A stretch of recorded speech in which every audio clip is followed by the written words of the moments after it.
네, 인사드리겠습니다. 군포에 사는 다이아몬드 김천수입니다.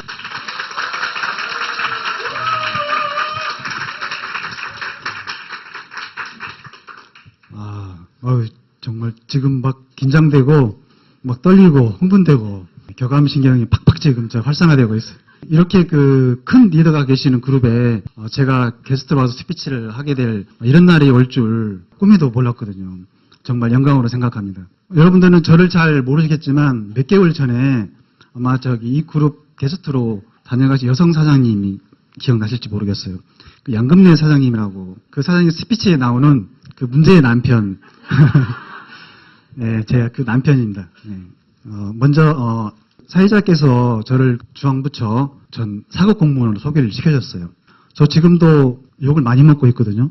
제가 작년 10월에 남들 진짜 부러워하는 그런 직장, 뭐 10억을 주고도 그 자리를 팔아라고 하는 그런 직장인데 가감에 제가 버리고 자유를 찾아서 제가 새로운 인생을 살게 됐습니다. 네. 많은 분들이 의아하게 생각해요. 왜 그러냐고, 무슨 일이 있냐고, 집안에 무슨 일이 있냐고 물어봐요. 아니면 무슨 뭐 로또를 맞았느니, 아니면 뭐 처갓집이 부자여서 장인을 이제 연세가 드셔서 뭐 재산을 관리해야 되는데 네가 맞사이니까 네가 그걸 하는 거 아니냐, 막 이렇게 굉장한 추측 많이 하고 막 이런 얘기 많이 물어봐요. 근데 그분들은 잘 모르죠. 제가 그동안 직장생활 하면서 어떠한 준비를 해오고 어떠한 노력을 했는지 전혀 모르는 사람들 하는 얘기예요. 하지만은 저는 이 사업을 15년 전에 우연히 제가 알게 됐거든요. 평탄한 직장이었지만은 제 인생의 아메이가 어느 날 순간 제 인생에 끼어들었어요. 그리고 제 인생이 그때부터 바뀌기 시작했습니다. 그런 이야기를 제가 오늘 짧은 시간에 여러분들한테 한번 들려드리면서 같이 공감하는 시간을 갖고자 합니다. 먼저 제 소개를 간단히 할게요. 저는 전라북도 고창이라는 데 아시죠? 수박 많이 나는 곳, 복분자 나는 곳. 그렇게 해야 이제 알아들으시더라고요. 고창에서 한참 이렇게 버스 타고 들어가는 그런 면 단위의 리에라는 곳에서 그 시골에서 이제 태어났죠. 굉장히 가난한 집안에서 자랐습니다. 저희 집안은 소작농에 전답이 없어서 남은 밭이나 논을 이게 저희들이 농사를 짓고 그 일정 부분에 이제 그 수익을 받아서 생계를 꾸려가는 그런 집안에 태어난 거예요. 너무 가난하게 컸기 때문에 굉장히 소심하고 그랬어요. 제 기억으로는 학교 들어가기 전에 저희 마을에 이 전기불이 처음 들어온 거예요. 그전에는 저희도 이 호롱불, 등잔불을 켜고 사는 세대였어요. 안 믿기시죠? 네. 전기불이 처음 마을에 들어왔을 때 막 지붕 개량하고 막 그 새마을운동 막 그런 거잖아요. 세상에 별천지. 이런 동네에서 불 켜고 나서 막 깽가래 치고 막 그 잔치했던 기억이 나요. 그리고 초가지붕을 뿌리고 이제 쓰레트를 이렇게 옮겨서 이렇게 하고 막 이런 그 농촌에서 가난하게 컸습니다. 그래서 저희 아버지는 배운 건 없었는데 자식들 교육은 제대로 시켜보겠다고 아버지 혼자 이제 서울로 올라가셨어요. 그리고 어머님 혼자 농사를 지신 거예요. 자식들하고. 그러니 어머님 혼자 그 밭일, 논일 해가면서 막 니아까 끓고 지게지고 다니는 모습을 제가 어렸을 때 보게 됐죠. 다른 친구들은 학교 갔다 오면 책가방 한 개 던져놓고 놀러 나가잖아요. 시골에서 하는 게 뭐가 있겠어. 노는 거지. 저는 갔다 오면 저희 어머님이 밭에 계세요. 그냥 놀러 갈 수가 없어요. 집에 있는 그 리아카를 끌고 밭에 가야 돼요. 이렇게 가서 어머니 옆에 이러는데 도와주고 물 길어주고 막 이런 일을 해야 되고 했어요. 굉장히 그때는 그게 싫었거든요. 짜증나고. 왜냐면 내가 밭에 가서 엄마 일을 도와주고 있으면 친구들은 저 동산에서 놀고 있는 모습이 보이는 거예요. 이렇게. 그럼 제가 이제 짜증이 나겠죠.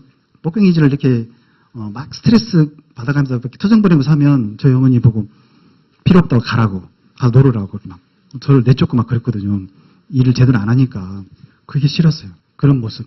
그래서 제가 굉장히 소심하게 큰 것 같아요. 어렸을 때. 부모님이 돈이 없어가지고 매일 아침마다 3,000원, 5,000원 그 돈을 꾸시려고 이웃집 찾아가서 이렇게 아신소리 해야 되고 막 그런 모습을 보고 자랐기 때문에 나는 돈을 쓰면 안 되겠구나. 돈을 안 쓰는 게 우리 엄마를 도와주는 거구나. 저희 어머님이 어쩌다가 이렇게 용돈을 주시면 못 써요. 저는 100원짜리 계속 주머니에 가지고 있어요. 그리고 저희 어머님이 어느 날 돈이 없다고 그러면 제가 이제 주머니에서 이렇게 돈을 꺼내서 엄마 이거 쓰시라고. 착한 학생, 엄마 말을 들어야 되는, 그리고 진짜 가난을 뼈저리게 느끼면서 살아야 되는 그런 학생이었는데 다행히 이제 시골에서 공부는 조금 했어요.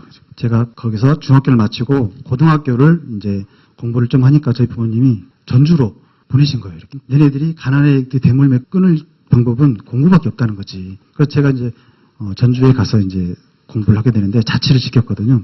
자취를 했는데 어느 날 저희 어머님이 이제 자취방에 와 보니까 방에 막 그 라면 부스러기 하고 뭐하고 막 엉망인 거예요. 이렇게. 얘가 골라가지고 제가 그랬대 그 당시에 생활이. 그래서 저희 어머니가 영 안 되겠다 이러면 안 되겠다 해서 시골에 있는 거 그 좁은 거 다 팔아가지고 식구들이 전주로 이사를 왔어요. 예, 그래서 전주에 그 체육관 야구장 옆에 방 한 칸짜리에 저희 어머님, 형, 누나, 동생까지 6식구가 방 한 칸에 이렇게 이제 거기서 살면서 부엌 한 칸 딸린 화장실이 없어요. 공동 화장실 쓰는 그런 집이었거든요. 세들어 사는데 거기서 이제 살게 되죠. 저희 어머님 식당에 가서 주방에 가서 일하시고 여관에 가서 이렇게 청소해주는 그런 일 하시면서 이제 제 학비를 대고 하신 거예요. 근데 저도 고등학교 갔지만은 고등학교 가니까 시골하고는 완전히 별천지죠. 틀려요. 애들 레벨이 틀려. 공부하는 게 전주는 다르더라고요. 나름대로 열심히 했는데 뭐 따라갈 수가 없죠. 그 환경이 그러니까. 그래서 제가 고등학교 졸업하고 대학교 갈 시점에 저는 대학을 서울로 가고 싶었어요. 물론 성적이 아주 좋지는 않았거든요. 근데 이제 서울에 가야 뭔가 이렇게 잘 되고 직장도 좋은 직장 얻고 그러고 싶었는데 문제는 등록금이 없는 거죠. 그래서 제가 이제 어머님한테 그랬지. 거기 있는 지방대, 국립대에 가겠다고. 저는 연고대 스카이 갈 실력은 안 됐지만은 이제 그 밑에 있는 대학에 가고 싶었는데 도저히 등록금 때문에 안 되겠더라고요. 그래서 지방의 국립대에 가면 그나마 장학금 좀 받고 생활할 수 있었어요. 그래서 제가 지방대, 그때 전북대학교 경제학과에 제가 이제 들어갑니다. 그래서 장학금 받고 다니니까 그때는 지방대 등록금이 40만 원? 제 기억에 그 정도밖에 안 했어요. 그래서 장학금 받으면 20만 원 정도밖에 안 되잖아요. 그러면서 이제 제가 생활하고 뭐 아르바이트도 하고 하면서 이제 지냈죠. 그리고 군대 갔다 오고. 그 전까지는 정말 순탄한 생활을 했죠. 대학교 졸업할 시점에 그때 80년대 중반이죠. 386 세대니까 이제 취업을 하게 되잖아요. 그때는 취업이 잘 됐어요. 지방대 정도면 교수님이 추천장을 써주면 가서 그 지역에 가서 면접 보고 취업해 이렇게 이런 대부분 들어가는 그런 시절이었거든요.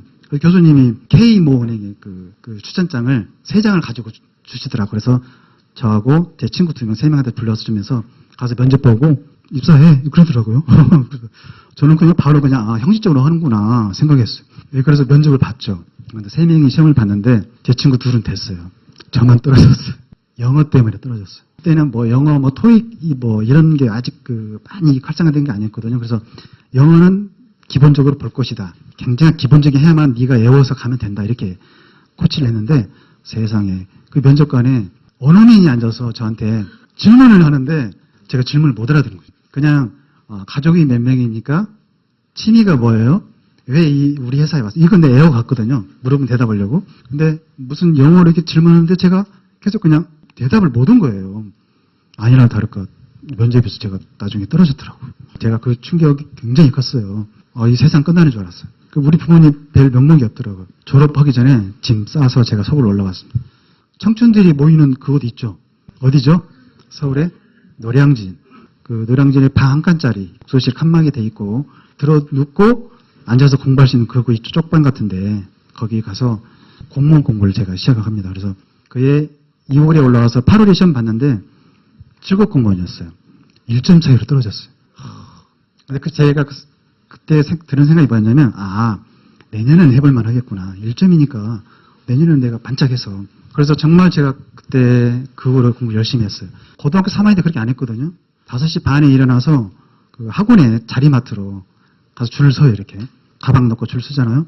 그리고 5시 반에 문을 딱 열면 가방을 딱 그 자리에 이렇게 던지는 거예요. 이렇게 자리를 맡아놓고 한숨 자고 밥 먹고 와서 이제 그때부터 공부를 시작하면서 그런 생활을. 그리고 1시 되면 이제 독서실로 돌아오고 정말 쉬지 않고 이렇게 했거든요. 그때 뉴트리를 먹었으면 내가 진짜 좋았을 텐데 체력이 떨어지는데요. 아침에 못 일어나는 거예요. 몸이 안 움직여져 이렇게.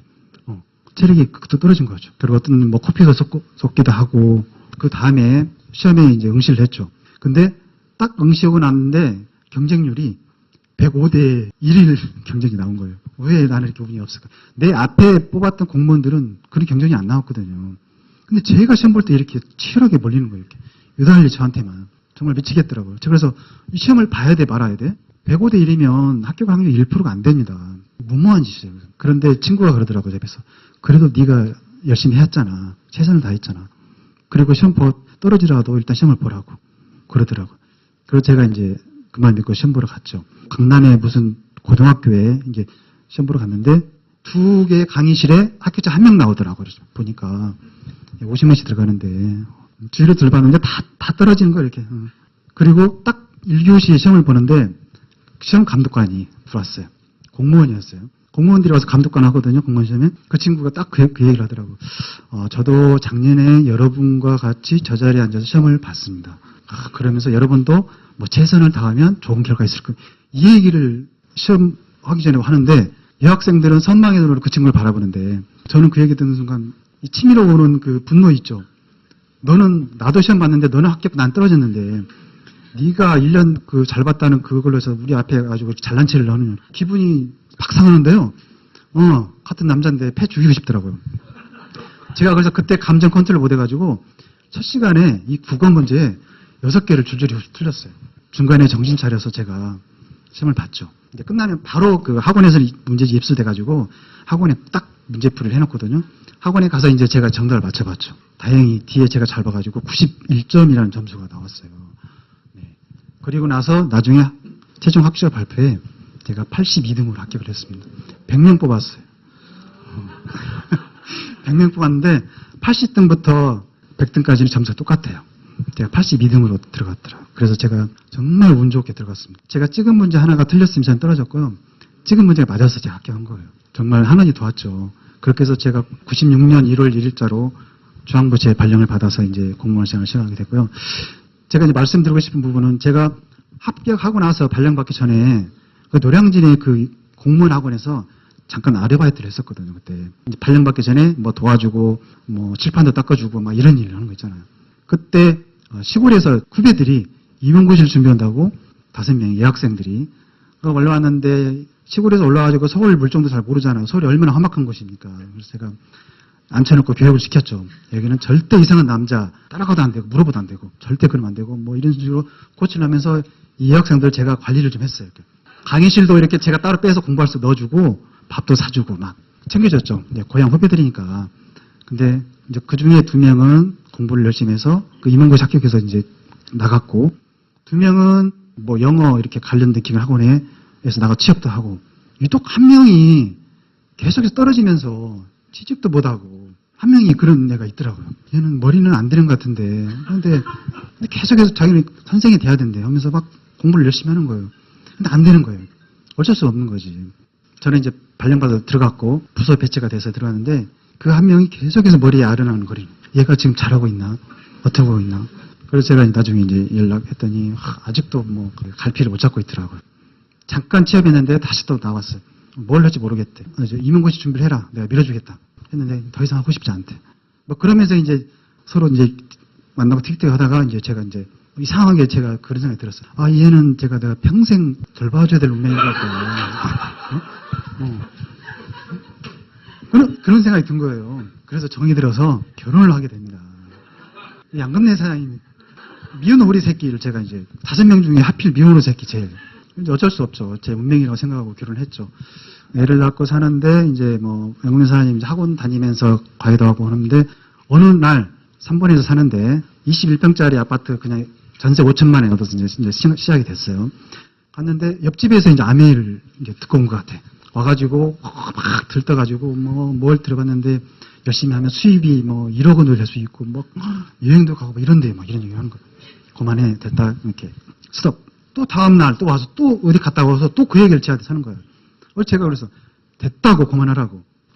더 이상 하면 내가 성질 낸다 이렇게 하는다. 차라리 다른 걸 하라고. 저는 다단계에 대한 잘 모르지만은 그 전에 제 친구한테 한번 대인 적이 있었어요. 친구가 이상한 걸 하면서 저한테 와가지고 니네 집에 뭐 수맥이 흐른다나 아파트에 그러면서 구리로 된 그런 이호를 동판 이걸 사야 된대요. 부모님한테 효도 그래. 얼마야? 60만 원, 70만 원. 일단 돈 없다. 나중에 보자. 그랬는데 어느 날 그 친구가 급하게 전화가 왔어요. 야 50만 원만 보내주면 내가 뭐 회사에서 직급이 올라간대요. 그럼 나한테 나중에 저기 해줄게. 50만 원 빨리 보내줘. 바로 보내줬죠. 그 뒤로 연락이 없어요. 저게 다단가였구나 생각이 들었거든요. 그래서 내가 그 고정관념 때문에 철저하게 이제 아예 들으려고 하지 않았죠. 어느 날 저한테 와가지고 제가 강하게 얘기하니까 그 똥같은 눈물을 뚝뚝뚝 떨리면서 왜 당신은 반대만 하느냐. 들어보고 뭔가 문제 있으면 나를 하지 말라고 말려주라는 거지. 그럼 내가 안 할게. 이렇게 얘기하더라고요. 굉장히 좀 논리적으로 얘기했죠. 그래, 그러면 내가 들어보고 하지 말하면 분명히 안 하는 거야. 오케이, 안 한대. 그래서 제가 그랬어요. 제가 목이 힘들어. 알았어. 그럼 내가 들어갈게. 그리고 제가 이제 가양에 그 사업 설명장이 있었거든요. 우리 얘 데리고 걸어다니는 애 3살짜리하고 하나 유모차에 키우는 어린이가 있었거든요. 데리고 이제 가서 설명을 듣게 됩니다. 저는 그 딱 듣는 순간 이제 한 번에 알았어요. 이 사업은 뭐 회사도 좋고 뭐 제품도 훌륭하고 하는데 뭔가 꾸준히 5년, 최소 5년 내지 10년은 해야 뭔가 이렇게 수입이 나오는 그런 사업이네. 근데 대부분 사람들은 그렇게 오래 하지 못하잖아요. 당신 내가 그랬어. 당신 5년, 10년 동안 사업할 자신 있어? 있으면 얘기하라고. 없으면 그만두라고 내가 얘기했거든. 근데 와이프는 할 수 있대. 하겠대. 저는 그 와이프가 1년 이상 뭔가 하는 걸 못 봤거든요. 취미생활로. 내가 그래서 오케이 해 그러면. 왜냐면 저 친구 분명히 6개월 하다가 그만둘 것이다. 애 데리고 다니면서 뭐 교육도 뭐도 왔다 갔다 하고 그래? 응 그래 해보라고. 대신 조건이 있어. 3가지만 지켜 그랬어. 절대 애를 방치하지 말고 이렇게. 애한테 소홀히 하지 말라는 거지. 그리고 사재기 하지 말라는 거지. 물건 집에다 막 싸두고 하지 말라는 거. 그리고 내가 아는 지인들한테 민폐 끼치지 말라고 그랬어요. 그거 3가지만 지키면 당신 뭘 해도 괜찮다고 그랬어요. 그 이후로 저는 이제 그냥 하다가 그만두겠죠. 관심이 없었거든요. 근데 와이프는 달랐던 거예요. 그동안에는 진짜 철이 없었는지 하다가 그만두는데 야금내 사장님이 아시다시피 그 딸만 6이지만 장녀예요. 뭔가 아들 역할을 해야 한다는 그런 강박관념. 동생들을 돌봐야 그런 거 굉장히 그게 크거든요. 근데 그동안에는 그런 도구를 못 봤는데 아내를 딱 보는 순간 저거다. 내가 저거에서 다이아몬드가 되면 내 부모님 돌아가시더라도 내 동생들을 내가 이렇게 관리할 수 있겠구나. 그걸 이제 와이프가 깨닫게 된 거죠. 그래서 정말 아내 열심히 하더라고요. 결과도 내요. 어느 순간 수입도 조금 들어오는 것 같아. SP도 되고. 그러면서 저한테 당신도 한번 진지하게 한번 사업을 좀 알아보고 날 도와달래. 직장생활 하면서 주말에만 나 좀 도와주라. 당신이 나와주면 내 사업에 도움이 돼. 이렇게. 왜 도움이 돼? 이 사업은 부부 사업이야. 내가 같이 일하는 사람이 부부 사업인데 당신이 안 나오니까 이 빈자리가 허전하고 그게 어렵대. 그러니까 옆에만 있어달래. 운전해주고. 그러면 제가 알았다고. 그거면 내가 할 수 있지. 대신 나한테 이렇게 뭐라고 하지 마. 이렇게. 운전해주고 막 따라주고. 그래서 오케이. 그렇게 했어요. 근데 제가 강의를 와서 이제 듣게 되잖아요. 저는 이제 그때 현실적인 된 것 같아. 그동안 그 공무원 생활하면서 그 좁은 바운드리에서 막 오직 그것만 바라보거든. 근데 여기 와보니까 다른 세계가 있는 거야. 세상이 이렇게 넓고 이렇게 해서 성공한 사람들이 막 주변에 엄청나게 보이고 대단한 사람들 눈에 보이면서 이런 신세계가 있네. 그러면서 제가 이제 내 미래를 생각해 본 거죠. 내가 30년 공무원 생활에서 나왔을 때 저런 모습으로 저렇게 살아야 되는데 요걸 했을 경우에 이렇게 하면 이렇게 될 수도 있겠다는 이제 그게 눈에 보이기 시작했어요. 그래서 제가 적극적으로 도와주기 시작한 거죠. 탄력이 붙은 사업에 제가 도와주니까 와이프도 좋아했고 그때는 얘가 어렸는데 사업에 걸림돌이 된 거죠. 얘가. 애를 데리고 다니면서 모든 미팅에 참석할 수가 없잖아요. 와이프가 그러더라고. 우리가 사업을 제대로 하려면 결단을 해야 하지 않을까? 무슨 결단? 우리 애를 좀 맡기는 게 어때? 누구한테? 부모님한테. 어린 애들인데 어쩔 수 없지. 맡겼죠. 양가 부모님한테 가서 얘기를 했는데 엄청난 비난과 욕을 많이 먹었어요. 너네들이 뭐가 부족한데 왜 그런 걸 하냐고 하면서부터 애를 봐줄 수 없다고 그러는데 저희들이 이제 강하게 얘기하니까 우리도 잘해보려고 하는 거다고 꼭 믿어달라고 하면서 애를 맡겼죠. 큰 애는 본가에, 일산에 있는 본가에 맡기고 작은 애는 처가에 맡겼습니다. 찢어놨어 이렇게. 그리고 나서 미친 듯이 이제 다니면서 사업을 했고요. 사업을 하면서 너무 얘가 보고 싶더라고. 그래서 제가 이제 전주에 제가 저 첫 내거거든요. 가서 이제 사업 설명을 하고 그때는 사업 설명을 못했어요. 플래티넘 안 됐을 때니까. 막 갔는데 막 그 주부 있는데 얘가 막 돌아다니고 그 목에 올라타고 하는데 막 하이프도 그것도 빼놓고 막 이렇게 설명을 하는데 정신이 없더라고요. 그때 그 사업자가 그래요. 하나도 못 알아듣는데 사장님이 내 눈만 보고 계속해서 이렇게 얘기하니까 자기도 어쩔 수 없었대요. 애들이 올라타는데 막 이렇게 막 내리면서 보고 막 그랬대요. 똥을맹이 그리면서 막 하고 막 이런 모습 나중에 얘기하더라고요. 저도 정신이 없었지. 잘 몰랐어요. 그때 사업 정도. 이렇게 하는 줄 아는 거다. 이제 홈미팅 때 배운 그대로 했으니까. 그리고 얼른 하고 이제 다음 미팅에 나와보면 저보다 정말 잘하는 사람들이 하니까 와보시라. 이제 그 얘기를 하고 이제 제가 갔겠죠. 그 사람이 이제 계속해서 미팅에 나와서 저희 첫 번째 레가 된 거예요. 예. 파운더스 플래티즘이. 그리고 제가 이제 저녁에 미팅 끝났는데 너무 우리 애가 보고 싶은 거라. 2살 됐나요? 처가에 맡겨놨, 겨울에 맡겨놨잖아요. 이제 그때 첫째랑 같이 사업했어요. 연수가 내가 미니만 잠깐 얼굴 보고 하면 안 될까? 너무 보고 싶어서. 그래서 그 밤에 이제 그 지난해 그 겨울에 갔죠. 가니까 12시가 넘었어요. 진짜 저희 간다니까 이제 잠은 안 자고 있는데 저희 애가 저희 장모님 뒤에 안 자고 숨어서 이렇게 얼굴 이렇게 보더라고 저를 못 알아봐요. 우리 애가 저를 이렇게 빤히 보고 있어요. 근데 이제 얘가 이제 좀 있으니까 이제 아빠인가 보다 생각해. 내가 이렇게 왜냐 내 아빠야 이렇게 딱 무릎 꿇고 하니까 그때 애가 날 보더니 뛰어서 이렇게 저를 안기는 거예요. 이렇게 얼굴이 비비더라고. 그때 이제 갑자기 울컥해지려고 그래요. 아무 말도 못했어.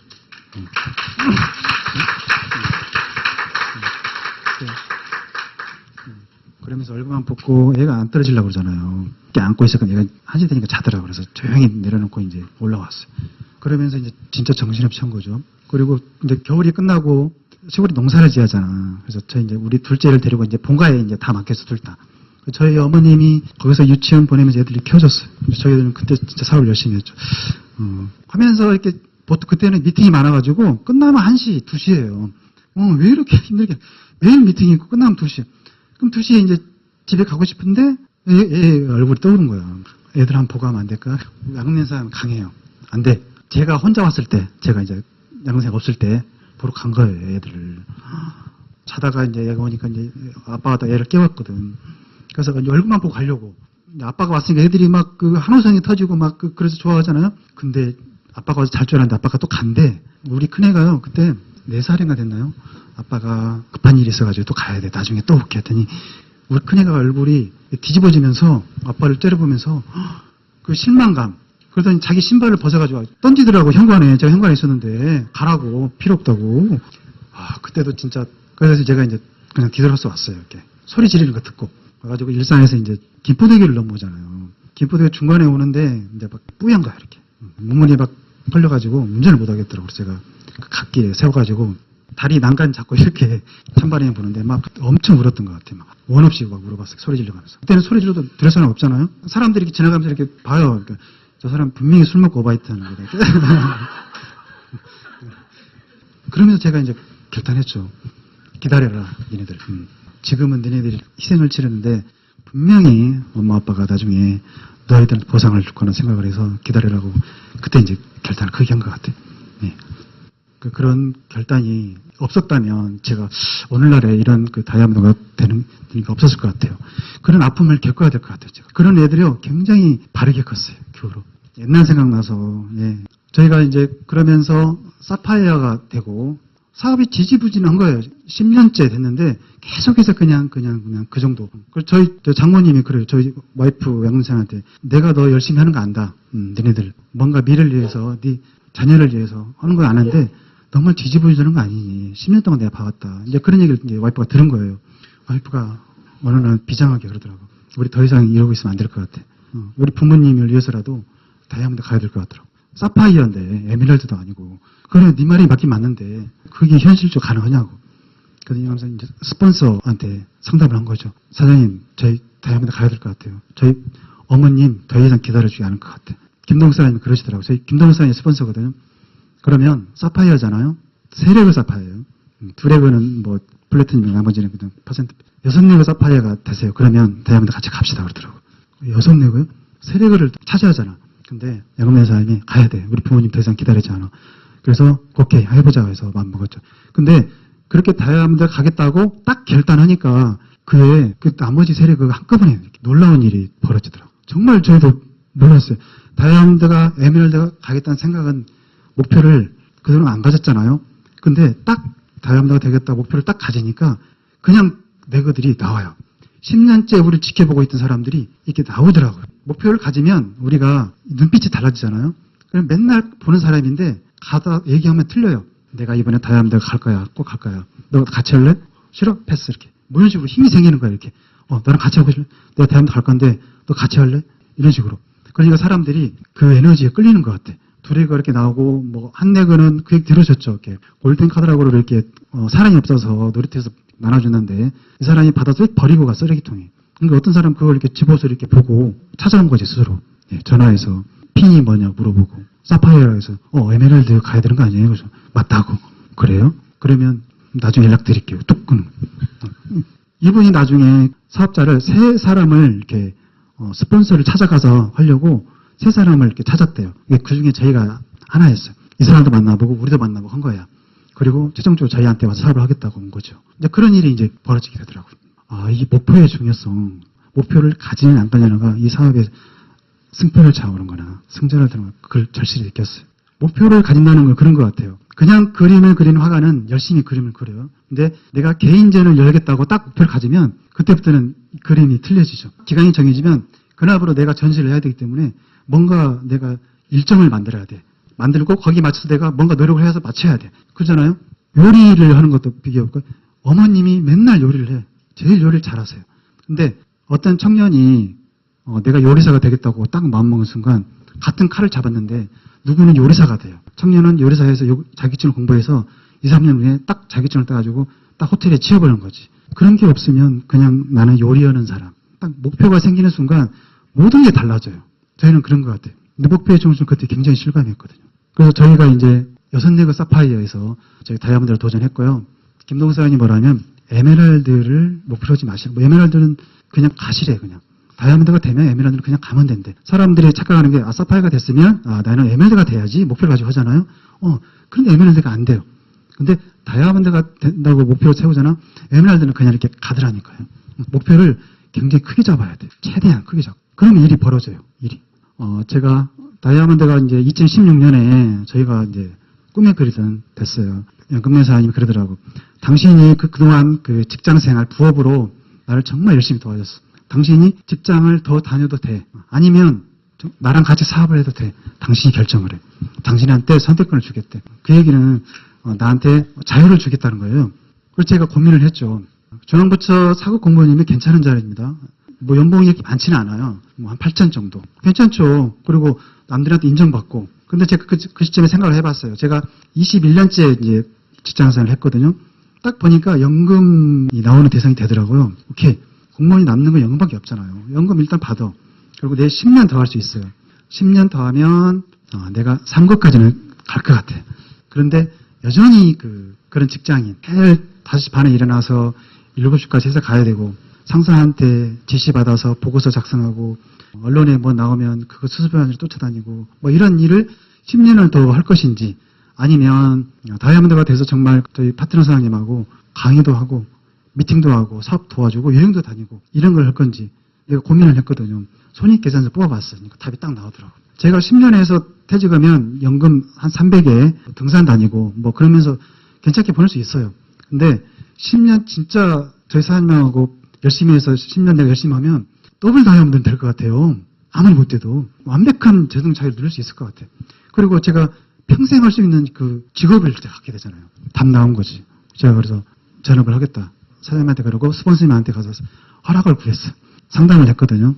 스폰서님이 사장님의 일정 믿음이 간다 하시라고. 사장님 인생 멋지게 하시라고 해서 제가 작년 10월에 명퇴를 했는데 자퇴를 했어요. 자발적 퇴직이요. 나가라고 하지 않은데 스스로 이렇게 퇴직하고 나왔거든요. 뭐 짭짤한 뭐 퇴직금 받고 뭐 하고 오케이 좋다. 연금은 지금 당장은 안 나와요. 조금 이따 나와야 되는데 어차피 나올 거고. 와이프는 제 연금은 건드리지 않겠대. 당신이 가지래 그냥.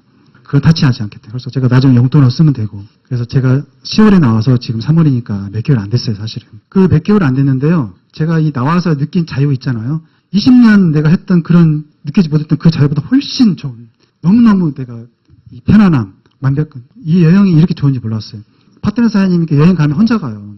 두바이도 혼자 가지, 미국도 혼자 가지. 저는 못 가잖아요. 그런 마음 아시죠? 가슴이 한쪽으로 애리는 거. 근데 같이 가니까 너무 좋더라고요. 출장으로 가는 여행이 아니 진짜 내 사업을 통해서 내가 이런 결과를 보상으로 받아가는 그런 여행. 이런 여행을 내가 평생 할 수 있다는 게 너무 좋은 거 있죠. 그래서 저 와이프한테 너무 감사하다 얘기했고 제 와이프한테 이제 대신 얘기했지. 대신 내가 열심히 해서 수석 다이아몬드가 되어서 당신한테 내가 자유를 주겠다고 그랬어요. 당신이 나한테 날개를 주겠다. 그런 이제 서로 무언의 확약을 하고 제가 이제 드디어 자유를 찾아서 전업하게 됐습니다. 그래서 저도 감개무량하죠. 이런 일이 저한테 어떻게 벌어지게 될 건지. 저는 그 암회 사업을 하면서 뭐 여러 가지 많은 그런 가치들이 있잖아요. 암의 사업을 하시는 분 보시면 우리가 건강을 챙기는 데는 좋은 제품을 있잖아요. 저희 4명 가족, 우리 친척들 그 누트리아 제품을 계속 먹어왔어요. 우리 애들 저희뿐만 아니라 사인 가족이 아파서 병원에 한번 간 적이 없어요. 내시경 검사 뭐 이런 건 받으러 가는데 어디 몸이 아파 수술을 한다거나 입원을 한다거나 이런 게 한 번도 없는 거예요. 이렇게 감기에 한 번도 걸리지 않았어요. 신기해요. 저는 그게 돈으로 이렇게 환산될 수 있는 가치가 아니라고 봐요. 우리 가족이 건강을 책임져주는 아메이가 대단한 거예요, 사실은. 어떨 수 없는 것도 바꿀 수 없는 거예요, 제가 볼 때는. 그래서 저한테는 제일 큰 가치예요, 아메이라는. 두 번째는 이제 제가 우리 애들 얘기 했잖아요. 우리 애들 어렸을 때부터 사업을 해서 이제 꾸준히 부모들이 하는 걸 애들이 지켜보고 왔습니다. 남들이 얘기했어요, 애들 그렇게 집에다 놔두고 다니고, 세미나 늦게 끝나면 우리 보통 집 애들은 1시, 2시잖아요. 김밥 이렇게 해놓으면 애들 알아서 먹어요. 집에 가면 애들이, 부모가 늦게 오니까 김밥 먹고 둘이 손잡고 거실에서 불 켜고 자요. 이렇게 무서우니까. 그렇게 애들이 커왔어요. 근데 부모들이 열심히 일하는 모습, 뭔가 막 공부하고 막 그 테이프도 듣고 미팅에 나가서 누군가 얘기하고 이런 모습을 애들이 보고 컸잖아요, 스스로. 저는 애들 학원 보낼 시간도 없었어요. 애들한테 어디 놀러갈, 같이 놀아줄 시간도 없었어요. 근데 애들이 부모의 그런 모습을 보면서, 그리고 우리가 여행 갈 때 애들 가지고 가잖아요. 가서 보여주잖아요. 세상의 넓은 모습. 노마 같은데, 이런 데 가서 그림에만 나오는 그런 그 유적지, 장소, 이런 걸 애들한테 직접 보여주는 거예요, 가서 이렇게. 그런 걸 보여주니까 애들이 스스로 알아서 이 부모님에 대한 이 존경심에 말로는 표현을 그렇게 안 하는데, 우리 부모님 진짜 대단하신 분. 다이아몬드 되면서 그 인정식 할 때 애들을 데리고 왔잖아요. 보여줬어요. 우리 부모가 이렇게 뭔가 목표를 만들어 성취하는 모습을 내가 보여준 거야, 너네들한테. 그러니까 애들이 알아서 하더라고. 공부하지 안 하고 절대 얘기 안 했어요. 학원 갈래 안 갈래? 너네들이 알아서 해. 선택해, 네가. 가고 싶으면 보내줄게. 가기 싫으면 안 가도 괜찮아. 그렇게. 어차피 공부해서 대학 가서 취직할 거면 나는 그건 바라지 않는다는 거지. 다만 대학은 네가 나중에 경험을 쌓기 위해서 가는 것이고, 그리고 조직 생활은 몇 년 해봐야 돼. 그리고 나서 너희들은 이 사업을 물려봐야 되잖아. 그러니까 그런 경험을 많이 쌓아. 아르바이트를 많이 하라고. 그렇게 해서 애들이 스스로 알아서 하더라고요. 저는 그래서 애들 교육시키려고 부단히 그 부모들이 노력하잖아요. 아미 사업을 부모들이 제대로 하면, 원칙대로 하면요, 자녀 교육은 저절로 돼요. 여행을 통해서 교육은 절반은 다 이미 이루어져, 애들이. 보고 듣는 게 틀리니까 생각이 커지니까. 그래서 스스로 공부해서 우리 애들 학원도 안 가고. 그래서 큰애는 이번에 그 한국외국어대학교에 수시에 딱 들어가더라고요. 이렇게. 수능 시험 보는 날 저희 하와이가 있었어요. 애한테 문자가 왔어. 엄마 아빠 걱정하지 마세요. 저 열심히 할게요. 그리고 자기 혼자 시험 보러 가더라고, 수능에. 그리고 자기는 그런 외국에 가서 글로벌하게 해가지고 해외에 많이 나가고 교환학생을 가서 뭐 하고 이런 비전을 가지고 있더라고요. 제가 가르쳐 준 적이 없어요. 우리 딸도 이제 고등학교 2학년인데 걔도 이제 부모님하고 같이 갔죠. CD 듣고 같이 미팅을 보고 중3 때 그러더라고. 아빠 나는 인문계 안 갈래요. 그래서 왜? 너 거기 갈 수 있잖아. 어차피 또 대학교 들어가서 경쟁해야 되고 또 대학교 들어간들 좋은 직장 들어가 경쟁해야 되고 저는 그러고 싶지 않대. 실업계 가서 내가 하고 싶은 거에서 특성하고 가가지고 내가 대학에 가든지 내가 원하는 곳에 가는 걸 자기는 하겠다는 거야. 오케이. 그래서 그 실업계 고등학교 들어갔는데 1등으로 들어갔어요. 톱으로. 지금도 계속 1등이에요. 근데 주말이면 그 아르바이트로 가요. 이렇게 강남에 그 뷔페 웨딩홀 이런 데 가가지고 주방에서 일하는 거예요. 얘가. 그러면서 얘가 알더라고. 이 돈이라는 게 쉽게 벌는 게 아니라는구나. 이런 걸 먼저 체험하고 얘는 스스로 알아서 이렇게 자격증도 지가 알아서 가서 따고 일체 간섭 안 해요. 그래서 저는 아메이가 주는 가치 중에 두 번째 좋은 가치가 뭐냐면 자녀 교육은 완벽하게 해결됐어요. 더 이상 할 수가 없겠더라고요. 아메이가 아니었으면요. 정말 모든 걸 자녀한테 내가 올인을 했을 것 같아. 나는 먹고 사는데 너네들은 부모보다 너네들이 잘날 가능성은 크게 드물다는 거지. 아내가 그걸 다 해준 거예요, 자녀 교육을. 그거 돈으로 따질 수 있나요? 그런 가치가. 세 번째는 이제 보상이죠. 사업을 하면서 뭐 저희들 21평 아파트에서 5천만 원짜리 전세 시작했잖아요. 그것도 대출 빚내가지고 그거 갚느라고 정신없었고 양가 부모님이 10만 원 용돈을 못 드렸어요. 근데 사업을 하면서 차축 수입이 많아지니까 30평대 이쪽으로 뭐 또 이제 이사 가게 되고 사파야 되니까 에메랄드 되니까 40평대 이렇게 가고. 그래서 지금은 46평 아파트에 사업할 수 있게 딱 해서 이렇게 하는 여유가 됐잖아요. 저희 그 본가에 자식이 5명이 있거든요. 부모님한테 매달 용돈 드리는 자식은 저밖에 없어요. 그래서 아버지가 그러더라고요. 아버지가 정말 반대 많이 하셨어요. 우리 며느리 전화도 안 받았어요. 집에 오지 말라고. 저희 와이프가 우리 아버지 생일 돼서 이렇게 전화하면 우리 아버지가 그러잖아요. 너 누구냐고. 난 너 잘 모른다 그러게. 꿈꾸고 그랬어요. 이렇게. 그나마 그 잘 나간 아들 데려다가 이상한 거 시켜서 저렇게 만들어놨다고. 이렇게. 우리 아버지가 그렇게 싫어했거든. 내 다이아몬드 돼가지고 그 보너스 받아서 현찰을 뽑아가지고 딱 드리니까 입이 이렇게 걸리셔가지고 너 아니었으면 어쩔 뻔했냐고. 미안하다고 그러죠. 왜냐하면 아버지가 그러셨대요. 주위 사람한테 물어보고 다녔대요. 우리 며느리 아들이 그 암 뭔가 이렇게 하는 거 하고 한다는데 그게 어때요? 물어보니까 열에 10살이면 그 얼른 말리라고 그랬다는 거예요. 아버지가. 그러니까 아버지는 이제 잘 모르니까 그러니까 저희들 볼 때마다 그거 제발 안 했으면 안 되겠냐고 막 그런 거지. 뭐 자식을 이해하는 마음이지만은 반대로 그런 식으로 하신 거예요. 이렇게 얘기도 안 들으니까 나중에는 이제 뭐 역성 내시고 근데 아버님 저희가 여행 데리고 갔잖아. 이렇게 그 제주도 그 가족여행 때 저희 모시고 갔잖아요. 그때 가서 이제 아버지가 풀어주셨어. 아, 너네들 이제 믿어도 되겠다. 그리고 참 며느리한테 고맙다. 네가 이렇게 해줘서.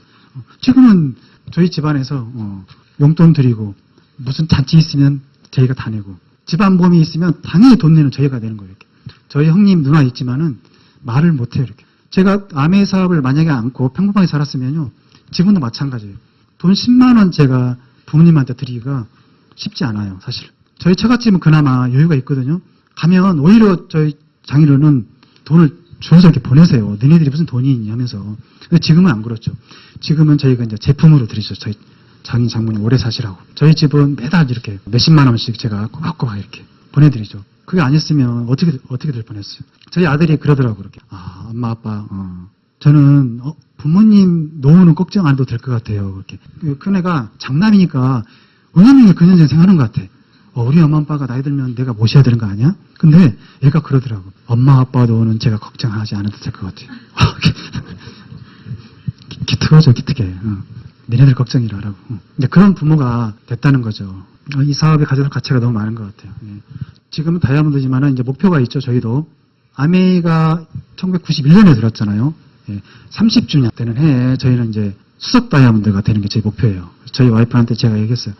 내가 수석 다이아몬드가 돼서 당신한테 자유를 주겠다. 그때 시아는 아메이 30주년 되는 해에 내가 당신한테 그런 핀을 주겠다고 목표를 새롭게 만들었어요. 다이아몬드가 지났는데 그 이후로 목표가 없으니까 약간 막 그 분위기에 그냥 막 불러다니고 축하한다고 막 이런 분위기에 하니까 약간 좀 늘어지는 것 같아요. 이렇게. 그런 기분이 들더라고. 그래서 이때다. 새로운 목표를 잡아야겠구나 해서 바로 수업 다니다 대학에 생각을 했고요. 저희 스폰서님 그러시더라고. 사장님 다이아몬드 됐는데 그 다음에 유지 못하는 다이아몬드들이 굉장히 많대. 왜 그런지 아시죠? 잊어버린다는 거지. 그때 3년간은 다이아몬드가 됐으면 내년에도 또 다이아몬드 도전한다는 걸 그런 각오를 해야 된대. 그리고 그 후년에도 다이아몬드가 된다는 도전 각오로 또 사업을 해야 된다는 거예요. 그래서 3년만 그렇게 하시면 그 뒤로는 사장님 목표로 하는 걸 이룰 수 있다는 거지. 그렇게 이제 일침을 주시더라고. 자만하지 말라는 거죠. 예. 흐트러지 말라는 거지. 그래서 저희가 다이아몬드 도전하고 나서 힘들게 했잖아요, 사실. 넉넉하게 굴러가서 되는 다이아몬드 안 가잖아요.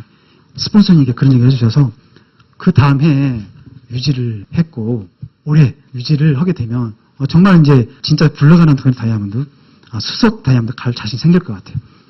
정말 그 스폰서가 옆에 계신다는 게 너무 고마운 것 같아요. 그래서 저희는 이 사업의 비결이 뭐냐고 딱 한 가지만 물어보라면 절대 스폰서의 지근거리에서 10m 이내에 벗어나지 말라는 거예요. 이렇게 항시 붙어 다녀요. 물론 김동사님도 나름대로 이제 자신의 사업을 해야 되니까 대구나 이렇게 가시잖아요. 그럴 경우 빼고는 저는 항시 스폰서 같이 있어요. 이렇게 지겹도록 밥도 같이 먹으러 가고 어디 가면 이렇게 따라가려고 그래요. 화장실 가면 어디 가서 물어보고 따라가려고 그래요. 스폰서가 같이 있으면요.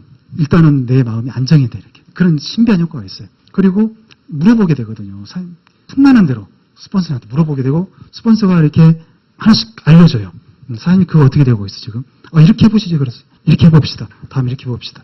계속해서 커뮤니케이션이 일어나니까 내가 다른 생각이 껴들 틈이 없어요. 그러니까 스폰서가 항상 지근거리에 있는 게 제일 사업을 잘하는 거라 생각이 들어요. 그리고 만약 스폰서가 떨어져 계시면 매일 스폰서하고 통화를 하셔야 돼요. 이렇게. 옆에 있는 듯이 귀찮을 듯이. 그리고 11시 55분에 딱 되면 스폰서하고 내가 전화 통화할 시간이네 해서 무조건 전화를 하셔야 돼요. 이렇게. 스폰서 지근거리에 벗어나는 순간 내 사업이 안 된다는 걸 이제 알았거든요. 그래서 저는 사장님한테 사업을 잘하는 비결이 뭐냐면 딱 그 한 가지 추천하고 싶어요. 스폰서는 내 가족은 아니지만은 정말 내 평생 나랑 같이 죽을 때까지 인생을 같이 해야 될 그런 인생의 동반자.